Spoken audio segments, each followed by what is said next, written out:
When people think about building wealth, they usually focus on average returns. But there's another factor that we shift our focus to as you near retirement. It's called sequence of returns risk. What is it and what does it mean for you? Let's jump in. Let me explain sequence of returns risk with a simple example. Imagine two retirees, both start with $1 million.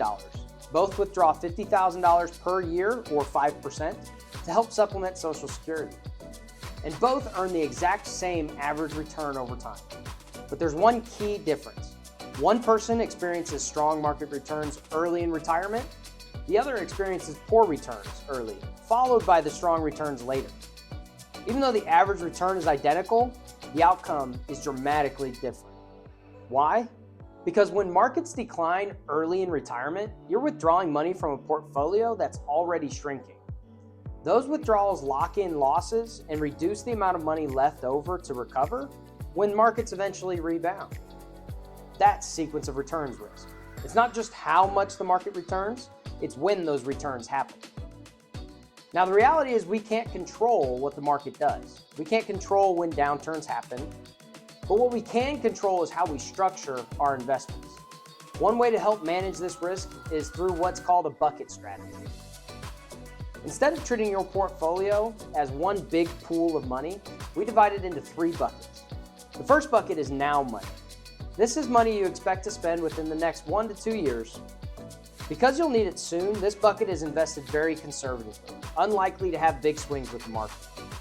Think cash, short-term bonds, or other low volatility investments. The goal here isn't high returns. The goal is stable income and accessibility.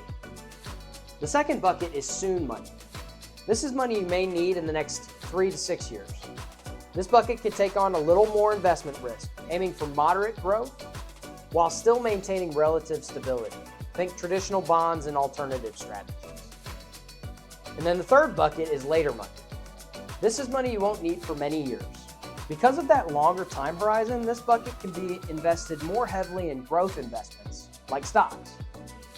The reason this structure can be so powerful is simple. When markets go through a downturn, you don't have to sell stocks to fund your spending. Instead, you can draw from the now or soon buckets. This gives the growth portion of your portfolio time to recover, instead of forcing you to lock in losses during a market decline to fund your spending. Markets will always move up and down. That part is out of our control, but how we structure your investments and plan your withdrawals can make a huge difference in how confident you feel in retirement. For many people, this kind of planning doesn't start at retirement, it starts several years before, while you're still working and have time to position your assets in the right buckets. My name is Evan Knight, President and founder of Priority Financial Planning, and we help individuals and families with this every day. For more information about how we can help, visit PriorityFinancialPlanning.com.